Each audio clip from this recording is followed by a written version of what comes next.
Bom dia. É tão bom ver vocês aqui nesse dia frio, mas eu creio que junto aqui a gente vai experimentar mais do calor, não humano, mas em contraste com a temperatura, experimentar da presença de Deus. Por isso, muito bem-vindos.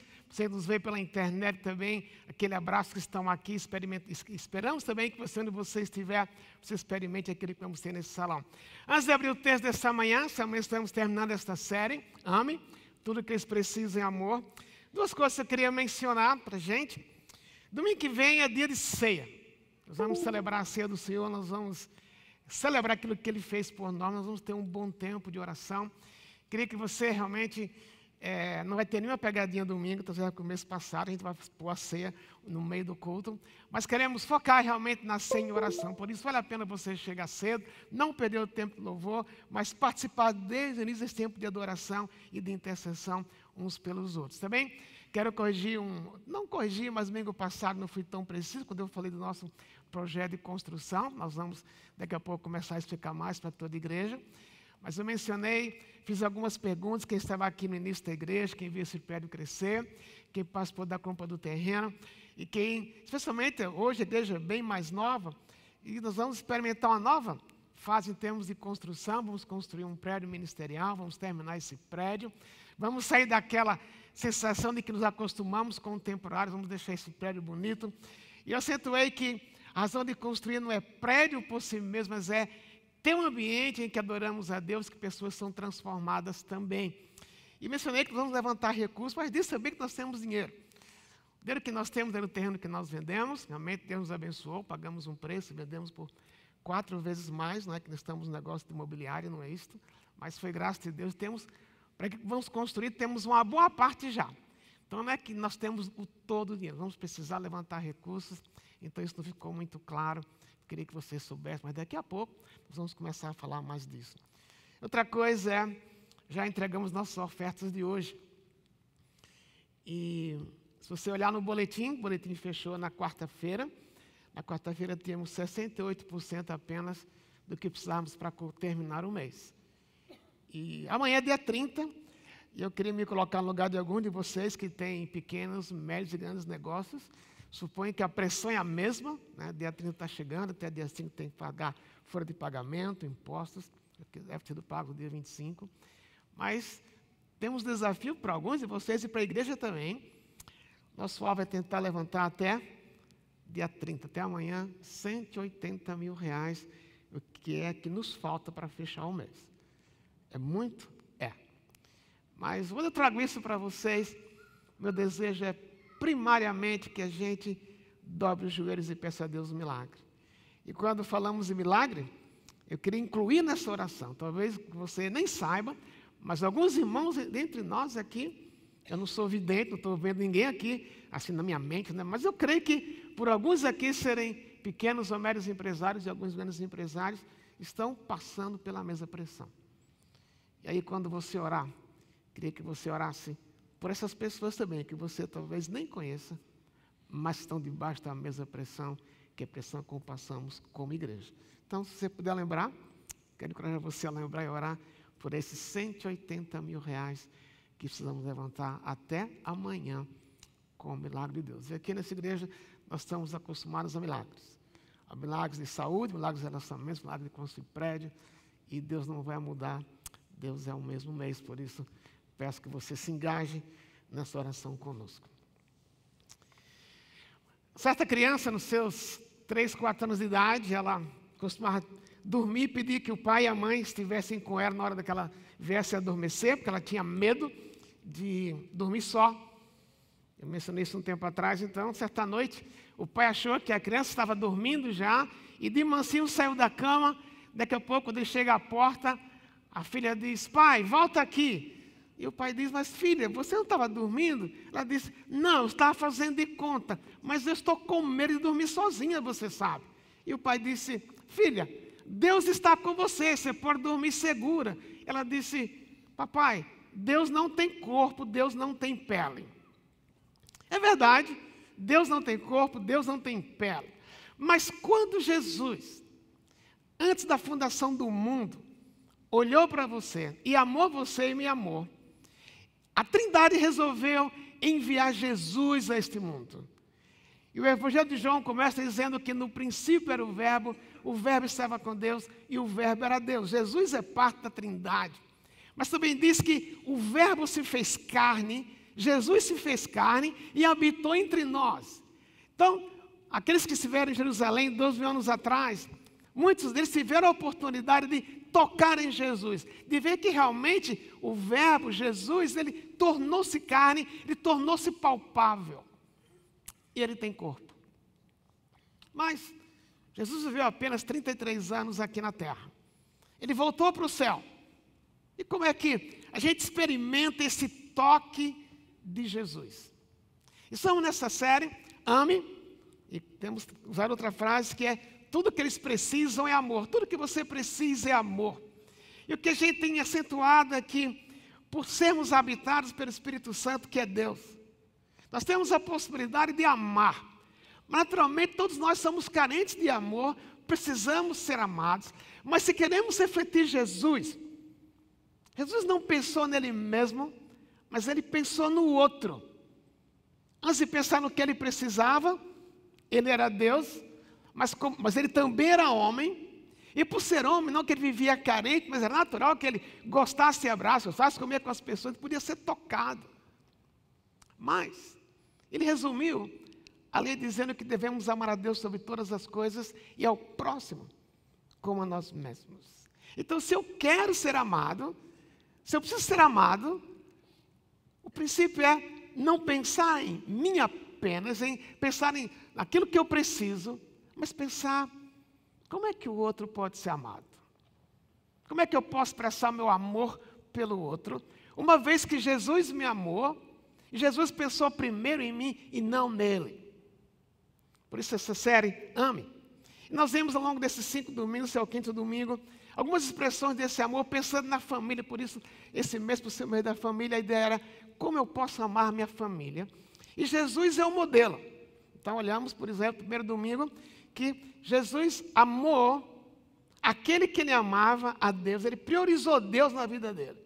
E muitas vezes, debaixo da pressão da agenda que ele tinha, ele largava as pessoas, que ele também amava, mas ele amava a Deus pelo lugar e tinha amor para com Deus, gastava tempo com Deus. No Dia das Mães nós vimos como Jesus amou afirmando pessoas. Olhamos para a história de Agar, mas depois olhando no Novo Testamento, Jesus afirmou pessoas, desafirmou Pedro. No domingo seguinte, o pastor Humberto falou sobre amar como uma expressão, sendo expressada através do dar presentes. E Jesus é o modelo. Jesus se deu por nós, Deus nos amou enviando Jesus. Então, se Jesus é o modelo, Jesus Deus. Domingo passado, o Ivanildo falou sobre servir. Jesus veio para servir, não ser servido. E a gente ama na família também, quando a gente sai daquele papel: quero receber. Eu quero que vocês me sirvam, mas eu pensar como é que eu posso servir a minha esposa e os meus filhos. Hoje de manhã, terminando a cena, vamos falar sobre o toque. Eu posso amar tocando. Uma certa psicoterapeuta famosa dos anos 80, Virginia Satir,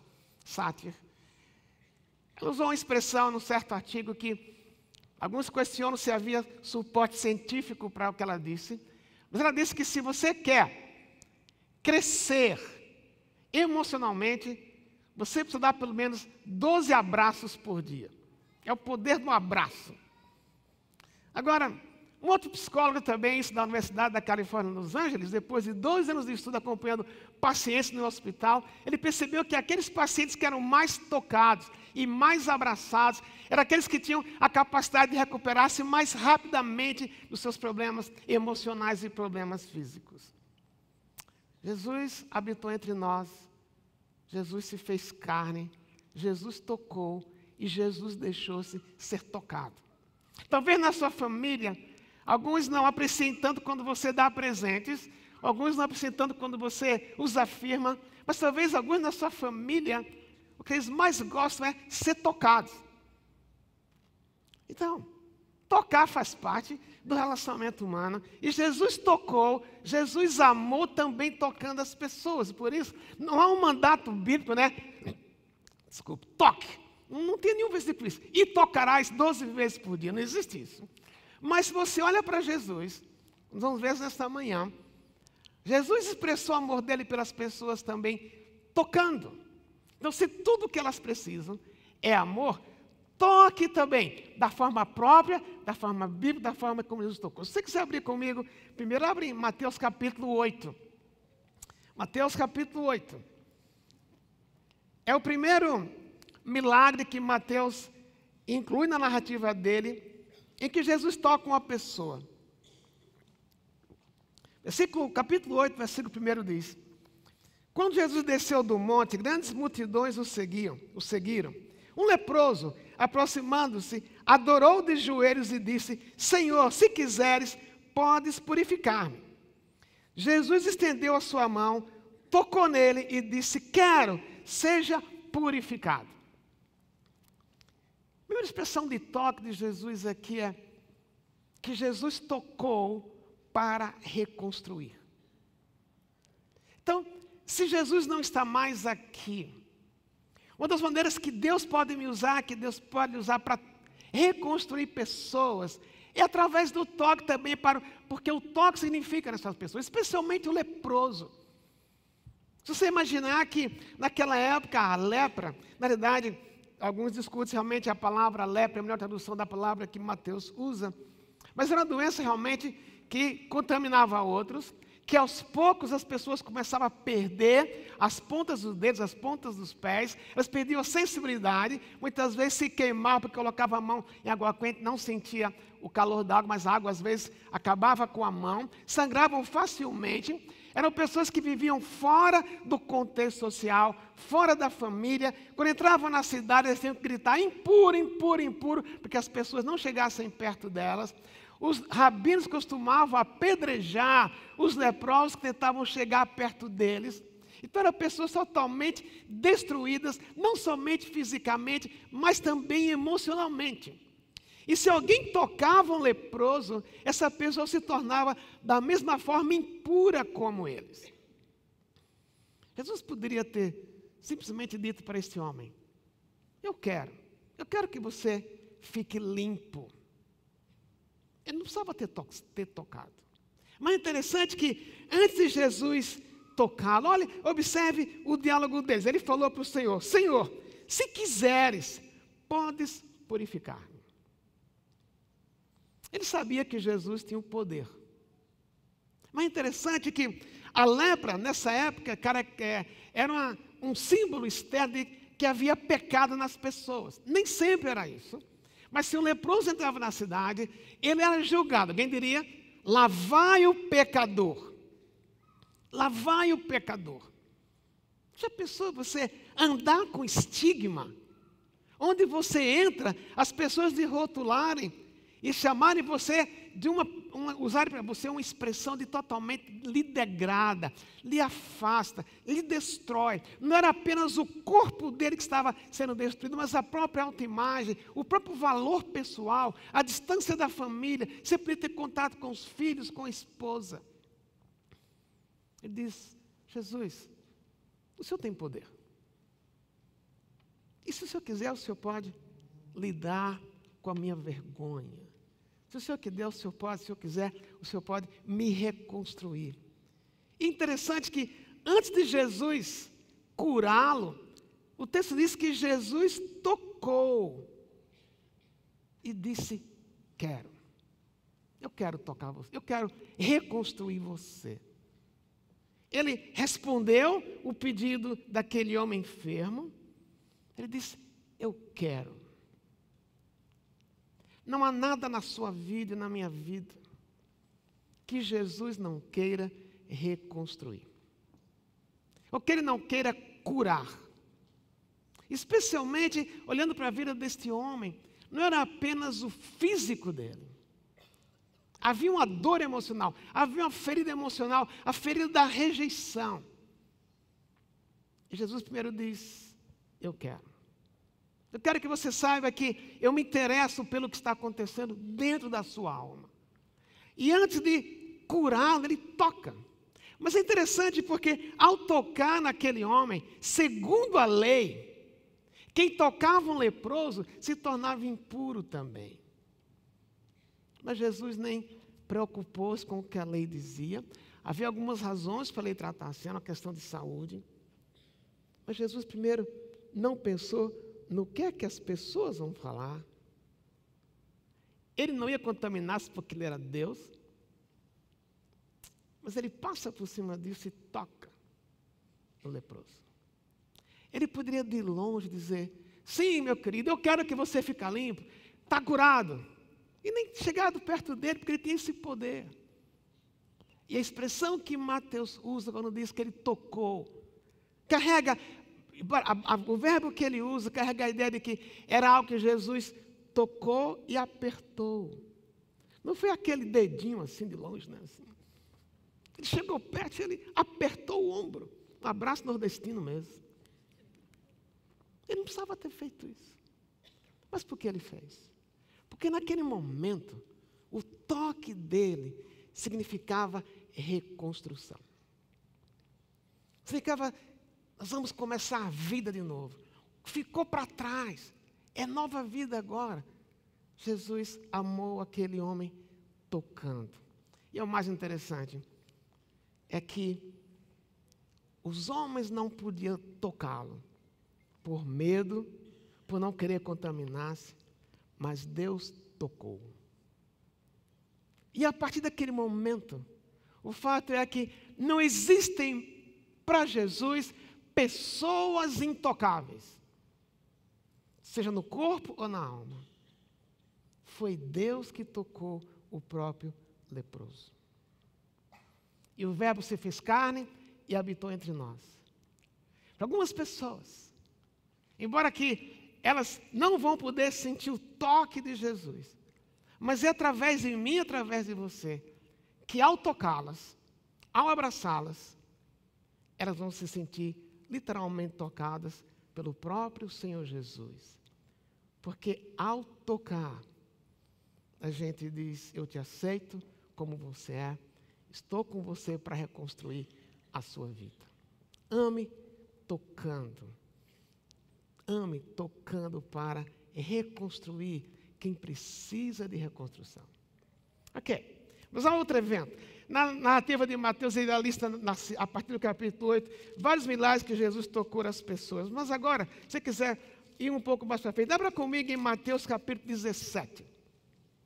É outro momento significativo agora na vida dos próprios seguidores de Jesus, dos próprios discípulos.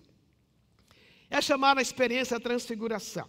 A partir do versículo, no capítulo 17, a partir do versículo 1, diz assim: 6 dias depois, Jesus tomou consigo Pedro, Tiago e João, irmão de Tiago, e os levou em particular a um alto monte. Ali ele foi transfigurado diante deles, sua face brilhou como o sol, e suas roupas se tornaram brancas como a luz. Naquele mesmo momento, apareceram diante deles Moisés e Elias conversando com Jesus.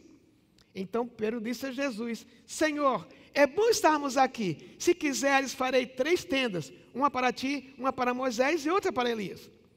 Enquanto ele ainda estava falando, uma nuvem resplandecente os envolveu, e dela saiu uma voz que dizia: Este é o meu filho amado, em quem me agrado, ouçam-no. Ouvindo isso, os discípulos prostraram-se com o rosto em terra e ficaram aterrorizados. Mas Jesus se aproximou, tocou neles e disse: levantem-se, não tenham medo. E erguendo eles os olhos, não viram mais ninguém a não ser Jesus. O que está acontecendo aqui? Por que é que os discípulos tiveram medo? E medo, por mais que você e eu andemos com Jesus, não somos imunes a ter medo. Pode ser que no contexto Brasil, você esteja com medo de perder os seus negócios, perder o seu emprego. Há outros tipos de medo: o medo de perder a saúde, o medo de perder o casamento. Seja o que for, medo faz parte da nossa experiência humana, por mais que andemos perto do Senhor. Tanto é que o mandamento que Jesus mais deu foi: não tenham medo. Por que ele falou tanto para não termos medo? Porque ele sabia que nós teríamos medo. Ele sabe que nós temos medo. Mas aqui há um medo, parece que um medo espiritual, embora que não é isso mesmo. Eles viram algo que eles nunca tinham visto.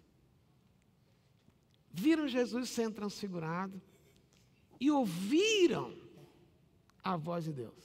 O que é que eles lembraram? Lembraram do Antigo Testamento, quando disse aquele que vê, que pode ver a Deus, ele que por acaso ver a face de Deus, vai ser exterminado, vai morrer. Isso passou pela mente dos discípulos.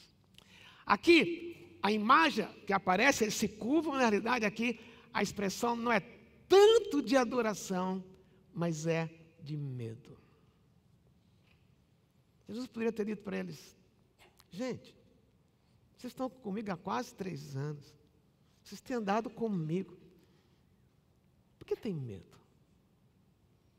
Mas em vez de condená-los, Jesus lida com aquilo que estava acontecendo dentro deles. Jesus poderia ter dito, como ele fala mais adiante, levantem-se. Mas antes de mandar que eles se levantassem, o texto diz que Jesus tocou. Ele precisava tocar? Não. Mas naquela hora, era importante para os discípulos receberem o toque curador, encorajador do Senhor Jesus. Eu creio que, se você lembra da sua infância, quando você era criança e ia dormir como aquela garotinha que eu disse no início da mensagem, era tão bom quando você estava com medo e o pai ou a mãe chegava perto de você, ele tocava, abraçava, trazia para perto. Havia uma sensação de segurança. É isso que Jesus quer fazer com aqueles homens. Estavam amedrontados. Será que nós vamos sair dessa? Será que o Velho Testamento vai se cumprir na nossa vida? Será que quando a cena acabar, a gente vai ficar vivo ainda? Talvez seja o momento que você esteja passando na sua vida. Será que quando essa crise passar, ou mesmo ela vai passar, como é que vai ser o dia depois? Por isso, naquele instante, o toque de Jesus foi crucial para encorajá-los. O toque de Jesus transforma temor em segurança. E que o oposto de medo não é coragem. O oposto de medo é segurança que vem de uma pessoa que lhe ama. Especialmente pensando em casa. Há pessoas na sua casa, na minha família, na sua família, que talvez o que eles mais precisam não é presente, não é palavra de afirmação, não é prioridade na agenda, mas eu preciso do seu toque. Porque eu estou com medo. E o toque significa amor. Então, Jesus tocou para reconstruir, e Jesus tocou para encorajar, trazer segurança, especialmente para aqueles que têm medo.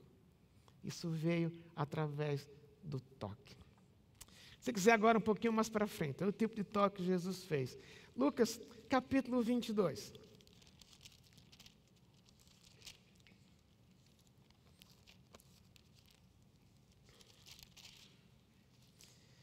Lucas capítulo 22 é a narrativa que leva a Jesus, que descreve o caminho de Jesus para a cruz. No capítulo 22, versículo 47, diz assim: enquanto ele ainda falava, apareceu a multidão conduzida por Judas, um dos 12. Ele se aproximou de Jesus para saudá-lo com um beijo. Mas Jesus lhe perguntou: Judas, como um beijo você está traindo o Filho do Homem? Ao ver o que aconteceu, os que estavam com Jesus lhe disseram: Senhor, atacaremos com espadas. E um deles feriu o servo do sumo sacerdote, decepando-lhe a orelha. Jesus, porém, respondeu: basta. E tocando na orelha do homem, ele o curou. O que é que você faz quando o inimigo bate na sua cara? Qual a vontade que você tem? O que eu tenho? Não você.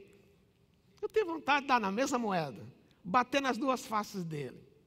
Por quê? Porque naquela hora, aquele que fez mal a mim, ele merece ser tratado da mesma maneira. Ele merece ser tratado da mesma maneira com a qual eu fui tratado. Se ele bateu em mim, olho por olho, dente por dente. É assim que fala a lei. Então, aqui Jesus foi traído por Judas. Então, olha o contexto que ele estava vivendo. Um contexto de traição por alguém com o qual viveu por 3 meses, por 3 anos. Ele é traído. E na hora que ele é traído, então, ele vai ser preso. O texto aqui não fala que foi Pedro, não fala que foi Pedro. Pedro não estava muito bem treinado em usar a espada dele. Ele erra, né? Ele decepa a orelha de Malco, que é o nome desse rapaz que teve a orelha cortada. Se você pensar humanamente, Jesus poderia ter pensado, bom, já que ele veio me prender, o que ele merece é isso mesmo, ficar surdo, ficar sem orelha, ficar defeituoso. Mas o que é que Jesus faz? Ele diz, não é por aí. E ele toca em Malco e devolve a orelha de Malco. Esse é o toque da reconciliação. Certamente, aquele rapaz veio prender Jesus, quem sabe, com espírito de herói. Ia embora, além de surdo, sem uma parte do corpo. Talvez o que ia marcar a vida inteira dele era: eu fui fazer o meu trabalho e olha o que aconteceu. Mas agora, talvez depois de algum tempo, quando ele lembra de Jesus, quem sabe ele colocava a mão no ouvido e dizia: fui reconstruída, o meu ouvido, a minha orelha voltou por aquele que eu fui matar ou que eu fui prender. É o toque da reconciliação.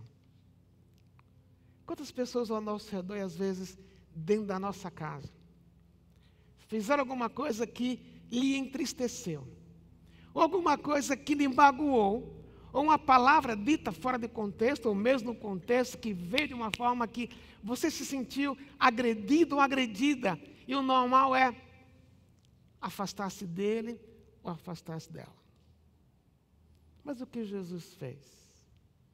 Tocou. Era como se ele dissesse: Malco, está tudo bem. Entre eu e você, está tudo bem. Estou devolvendo a orelha que alguém quis tirar e tirou. Mas aqui está a orelha de volta. Foi assim que na parábola do filho pródigo, chamado filho pródigo, quando o filho pede dinheiro do pai, no contexto cultural, como se ele dissesse: quero que você morra mais cedo do que você pode pensar. Foi embora com o dinheiro do pai, embora com a herança dele, gastou da forma errada, fica sem nada no bolso, bolso vazio. Ele pensa em voltar para casa, ele diz: os empregados do meu pai vivem melhor do que eu, quero voltar para casa. E a narrativa em Lucas 16 diz: quando o rapaz está voltando para casa, o pai levantou-se da cadeira, foi ao encontro dele e o abraçou. O abraçou. O pai poderia ter dito: voltou para casa, está vendo como a vida é ruim lá fora? Não. Claro que na parábola, o pai é Deus na história. Mas onde esse detalhe é tão crucial? Porque o abraçar significa: eu te amo, você está de volta, é o mesmo. Foi um toque de Jesus. O toque da reconciliação. E às vezes pessoas até podem chegar para nós e dizer: errei com você, você me perdoa? E você dizer de cabeça: está perdoado. Mas às vezes é preciso dar um passo além. Além de verbalizar, você dizer: está aqui, está perdoado, passou, você é parte novamente, eu te amo. Para muitos, eu te amo significa tocar e abraçar. Eu queria terminar imaginando 3 situações. A primeira delas é: você pode dizer: eu não sei abraçar, eu não sei tocar. Eu vou repetir: não existe um mandamento bíblico: e tocarás no teu filho, na tua esposa, 3 vezes por dia. Não existe isso. Mas para algumas pessoas, como eu já disse há pouco, Ser tocado é uma expressão de amor. Então, a primeira aplicação é, se Jesus amou tocando, talvez não é o meu jeito, mas se meu filho, minha esposa, ou meu esposo, se sentem amados quando são abraçados, por que é que eu não posso aprender a tocar corretamente? Algumas pessoas foram tocadas impropriamente, ou foram abusadas sexualmente. É o lado oposto. Mas o princípio aqui é, se alguém se sente amado na minha família, sendo tocado, por que eu não posso aprender? Porque, lembre, não é eu querer ser amado, mas é como é que eu demonstro amor para alguém da minha família. E se para algumas pessoas ser tocado é amor, mas eu não sei, talvez eu tenha que dizer para ele, querido, querida, filho, filha, eu sou o cara mais frio do mundo para abraçar, mas deixa eu dar um abraço. Não sei como, deixa eu aprender. Porque para eles vai ter muito valor esse toque. Pensando mesmo nos casados, sexo é uma expressão de toque. Mas infelizmente, agora estou pensando mais em nós homens. Às vezes a gente só toca a mulher, a esposa, nas chamadas preliminares. Mas a esposa quer mais do que isso. Por isso, eu preciso, como marido, como homem, aprender a abraçar e tocar em outras horas, em outras horas. Se para ele ou para ela, se para o filho ou para a filha, ser abraçado é uma expressão de amor. E aí Jesus é o modelo. É o toque que restaura, o toque que encoraja, o toque que reconcilia. Mas a outra aplicação também. Talvez pensando um pouco fora da família, agora pensando em você mesmo. Talvez você anda distante do Senhor Jesus. Talvez, ou por sua própria vontade, porque você resolveu desobedecer e sabe que entre você e Ele as coisas não estão bem. Talvez chegou de dizer, de crer que há o dia de voltar. E o dia de voltar é hoje. E talvez você precise crer que há um toque de Jesus na sua vida quando você diz, Senhor Jesus, eu quero voltar, eu estou quebrado, emocionalmente eu estou vazio. Eu estou com a minha alma destruída por alguma coisa que só você sabe. Mas lembre, o toque de Jesus restaura, como Ele restaurou o leproso. Quando você corre para Ele, Ele lhe acolhe. Na medida que eu admito onde eu errei, onde eu pequei, Ele está pronto para lhe acolher de volta, como o pai fez com o chamado filho pródigo e o abraçou. Por que demorar? Por que deixar para amanhã este reencontro? Quando Ele quer dizer, venha filho, venha filha, eu te acolho. E a última aplicação é até entre nós mesmos. Se você lembra do nosso logo, da nossa nova logomarca, as pontas da cruz, tanto a vertical como a horizontal, ela tem uma espécie de envelope, uma mão voltada para dentro. Isso significa, eu expliquei no começo do ano, significa que queremos ser uma igreja que acolhe, que abraça. Queremos ser a igreja do abraço também. Claro que é um lado figurativo e um lado físico. O bairro do Morumbi, anos atrás, é talvez chamado o bairro dos ricos, o bairro da classe média alta, da classe alta. Hoje, ainda existe um pouco disso, mas também na mídia, muito existe do Morumbi violento. A Giovanni Gronk é, segundo a estatística, a quarta avenida mais violenta da cidade. Então, queira ou não, o bairro do Morumbi tem essa nuance nova hoje, um bairro violento. Mas já pensou que no meio do bairro violento, as pessoas começam a saber, há uma igreja que abraça, há uma igreja que acolhe quem quer que seja, que acolhe o leproso, que acolhe aquele que é excluído, que acolhe que ele é problemático, mas naquela igreja eu sei que se eu for lá, eu vou ser acolhido, eu vou ser abraçado, eu vou ser tocado. Há uma aplicação para nós. Porque Jesus tocou o leproso. Jesus tocou o amedrontado, o temeroso. Jesus tocou o rejeitado. E como igreja, é nosso papel. Porque tudo o que eles precisam é amor. E Jesus amou também tocando. Cuida você agora para orar, para baixar sua cabeça. Nós vamos orar. Queria relembrar você essas aplicações. Há alguém na sua família que você sabe que precisa ser abraçado, tocado, como Jesus fez.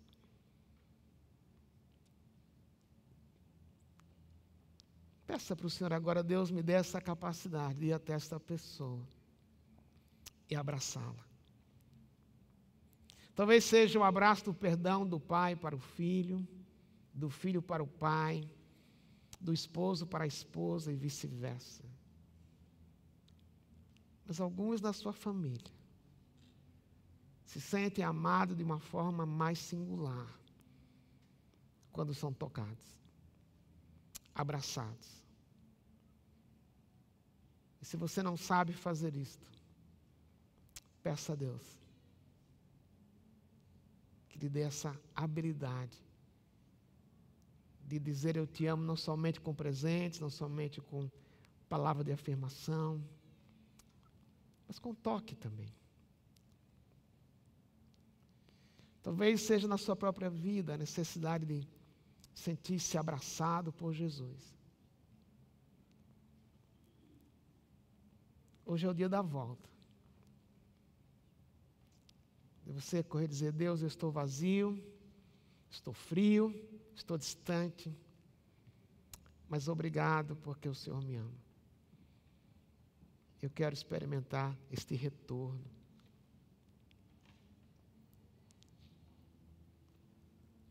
Talvez existem pessoas fora do seu ciclo de família que também precisam ser acolhidas. Pessoas que lhe ofenderam, pessoas que lhe magoaram, pessoas que lhe rejeitaram. E hoje é dia de dizer, Senhor Jesus, dá-me a graça de saber comunicar para essas pessoas, de uma forma própria e correta, o meu perdão, de modo que elas se sintam incluídas novamente.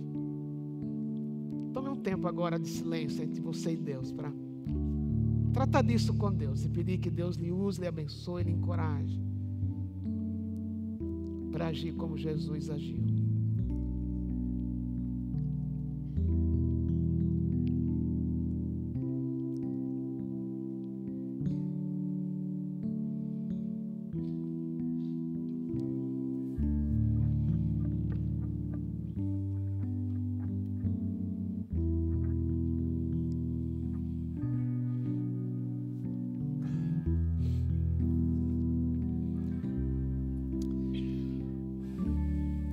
Pai, obrigado, porque o Senhor nos ama a tal ponto de enviar Jesus em forma de homem, com corpo, com braço, com perna, com dedo. Ele se fez carne, habitou entre nós e tocou pessoas. Obrigado, porque isso faz a gente sentir-se próximo do Senhor, alguém que é como nós. Alguém que foi rejeitado, mas em vez de ser rejeitado, abraçou e tocou. E nós pedimos que produza em nós esse mesmo espírito, essa mesma atitude. Uma atitude que comunica graça, que comunica perdão, que comunica reconciliação, que comunica, Pai, acolhimento para quem quer que seja. Então te pedimos que nos abençoes como pais, a sabermos abraçar os filhos, não somente quando eles trazem boas notas em casa, quando eles são filhos que nos dão alegria, mas especialmente no momento em que pisam na bola, que falham conosco. Que a gente saiba corrigir, confrontar, mas com esse toque amoroso, com esse abraço amoroso que acolhe e não os afasta. Também te pedimos que Quando nos sentimos distante do Senhor, como o filho pródigo voltou e disse: eu errei. E a gente crê que, por mais horrendo que tenha sido o nosso erro, a tua graça sempre está pronta para nos abraçar, nos acolher, nos restaurar. Nós também pedimos que produza em nós, em mim, nesta igreja, esta atitude de acolhimento, que possamos saber acolher figuradamente, fisicamente, tocar figuradamente, fisicamente, quem precisa, quem entra aqui, Senhor, de modo que aqui seja um lugar de cura, um lugar de acolhimento, um lugar de reconstrução, que a nossa atitude, um para com o outro, comunique isto, quando falamos, quando tocamos, quando abraçamos. Pedimos isto, Pai, por causa de Jesus. E agora, quando nós cantarmos esta próxima música, Deus, queremos fazê-la de coração para o Senhor, porque o teu amor nos alcançou. O Senhor viu que o que nós precisávamos era amor, e o Senhor deu o seu próprio Filho, porque nos amou, o Senhor deu. Então queremos expressar nossa gratidão, também cantando ao Senhor esta música, como adoração ao Senhor. Em nome de Jesus que nós oramos, Pai. Amém.